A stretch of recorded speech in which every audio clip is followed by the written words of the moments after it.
ભગવાને પણ શિક્ષાપત્રીમાં કહ્યું કે મારો જે આશરો રાખી મારી જે ભક્તિ ભજન સત્સંગ જે કરે છે તો એને ધર્મ અર્થ કામ મોક્ષ ચારે પુરુષાર્થ ને સિદ્ધિને નિશ્ચય પામે છે. ભગવાને આપણને વરદાન આપ્યું છે.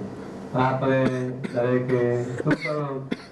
ભગવાનનો આશરો રાખો. આ ભગવાન છે એ મારા ઈષ્ટ જે આપણાને ભગવાનનું નામ પ્રિય લાગે કામનું જ્યાંથી તે આપણાને સારા કુળમાં જન્મ આપે છે અને આવા બંગલામાં રહેવાનું મળે છે, ત્યાંનું જમવાનું મળે છે. કોઈ વાતની ખામી કાંઈ રાખી નથી. અને આવા જન્મમાં પણ જો આપણે ભગવાનની ભક્તિ ભજન સત્સંગ નહીં કરીએ અને મોક્ષ સંબંધી જો કામ આપણે બરાબર નહીં કરીએ તો જો ક્યાં મળશે? આ તો ભગવાનની દયાથી જો જોયો જોગ મળે. કોઈ વાતની ભગવાને કાંઈ ખામી રાખી નથી. આ જગતના જીવો તો એમ કે મુંબઈમાં જાય ને ત્યાં બહાર ઝુંપડપટ્ટી હોય, ત્યાં રોટલા ખાવા મળે નહીં, રહેવાના મકાન મળે નહીં, આ તડકા વેચવા પડે. એ કદાચ એમ વાત કરે કે અમને જમવા નહોતું મળ્યું, ભગવાન નહોતા મળ્યા, સંતો નહોતા મળ્યા, સત્સંગ નહોતો મળ્યો, એમ કે છે. આપણે શું કહેશો કે આપણાને આવો મનુષ્યનો જન્મ મળ્યો, આવા ભગવાન મળ્યા, આ સંતો મળ્યા, આ સત્સંગનો યોગ મળ્યો.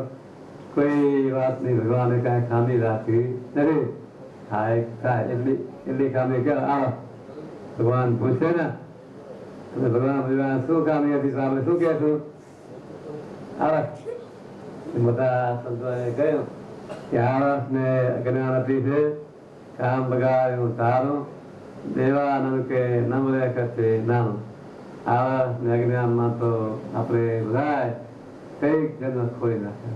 પણ આ મનુષ્યનો જન્મ કઉ ક્યાં કરતા પણ મનુષ્યનો જન્મ મત નથી. બધા સંતોએ લખ્યું કે કઉ ક્યાં કરતા પણ આ મનુષ્ય જન્મ નથી મળતો, કઉ ક્યાં કરતા આ સત્સંગ નથી મળતો, કઉ ક્યાં કરતા ભગવાન નથી મળતા. પણ આપણે ત્યાં વિસામો ખાય ને તો કામ પીડા થઈ જાય.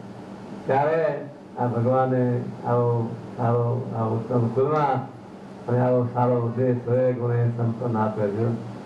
કયું ત્યાં કરતી એટલો આવો ઉદ્દેશ મળે નહીં. પણ આપણાને મફત મળી ગયા છે ને એ કયું ત્યાં કરતા હતા ભગવાન પર મફત મળી ગયા છો. ગઈ ગંગા ગોદાવરી કાશી કે બેઠા મળ્યા મને અક્ષર આપે. સપરે તીર્થમાં હું કાંઈ ન જાણું, સહેજે સહેજેનું તો સુખડા માણું. જયરામ કહે સ્વામી સહેજે મળ્યા તો આપની વાતના અડળ ભરી ગયા. આપણે જપ નથી કર્યા, તપ નથી કર્યા, મનમાં ગયા નથી, તડકા વેચ્યા નથી, પણ આપણા પર ભગવાને દયા કરી તે આપણાને પોતાને સરી દીધા. આ ભગવાનને ઓળખાણ કરાવે તો આપણે ભગવાનનો આશરો રાખી અને જેટલું મળે એટલે સાંજે સવારે માળા કરજો. એની આવડતા આપણે ગાંધીનગરમાં મને જોયો ઘણા લોકો કે છે આવ્યો આચાર્યમાં આજ્ઞાથી આપણે આ દસનું કુટુંબ મંદિર ત્યાં ગાંધીનગરમાં ગુજરાત રાજનું પાપ છે ત્યાં કર્યું છે. ત્યાં પણ હાલમાં અમારે આચાર્યમાં આજ્ઞાથી ત્યાં લાભ લે છે. ત્યાં અનુકૂળ હતો આવજો બધા ભગવાનનું ભજન કરજો અને આજે પ્રેમ કયા પાડજો. માળા કરજો, પૂજાપાઠ કરજો, એ અગિયાર રહેતા હતો કહેજો રહેતા હતો રહેવાનું. અને આ નિર્માણ ખ્યાલ રાખશો તો ભગવાન આપણે કરશે. અને અમે ભલે ઇન્ડિયા રહે છે તમે ભલે ગયા છો પણ એકબીજાના અંતરનો પ્રેમ છે તો સાથે થઈને અને ઘણો ટાઈમ થાય ઈચ્છા હતી કે તો ભાઈ મસ્ત સાદા જાણું એમાં ઘણો ટાઈમ છે અમારે પણ ઈચ્છા હતી તો ભગવાનની ઈચ્છા હતી તમારા બધાનો પ્રેમ હતો ક્યાંથી આવ્યા ઘણી વાર છે ભગવાન ગોપીઓનો પ્રેમ હતો તો ભગવાન ત્યાં જઈ શકે નહીં. એ સામે ભગવાનના વખતમાં ભગવાનના ભક્તનો એવો પ્રેમ હતો તો ભગવાન એ પ્રેમ રૂપી દોરી મરાય તો જઈ શકે નહીં. એ તમારો બધાનો પ્રેમ હતો બધા આવ્યા તો તમે બધા શીખ્યા રહેજો, ભગવાન ભજન કરજો. એ ભગવાન પ્રાર્થના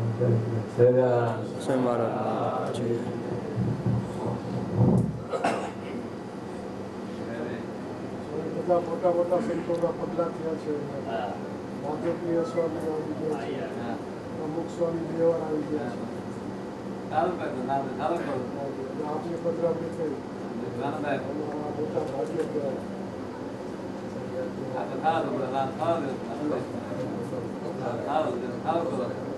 અમારા સત્સંગી ભાઈઓ છે. બધા શુક્રવારે ભેગા થઈ કલાક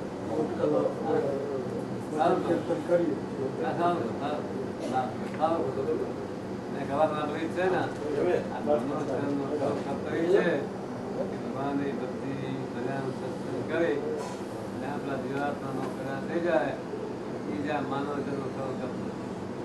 ભગવાને આપણા એક કામ કરવાને માતા અને પૈસા આગળ ગમાવા જોઈએ કેવા કાર્ય કરવો જોઈએ. મુખ્ય કામ આપણા ભગવાને આ કામ કરવા મૂક્યા આપણા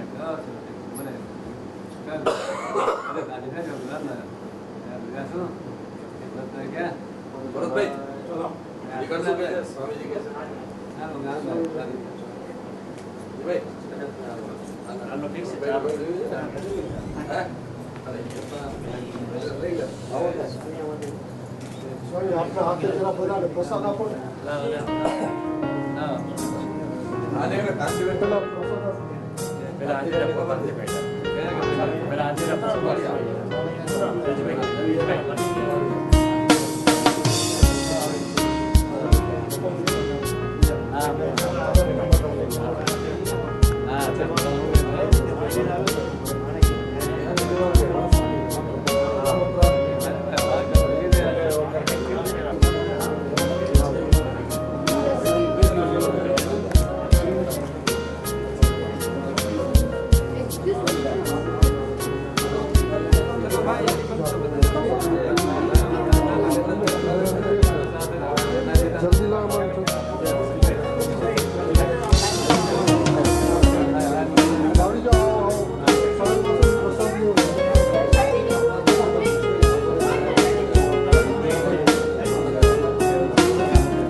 Dia tu taking budak lady saya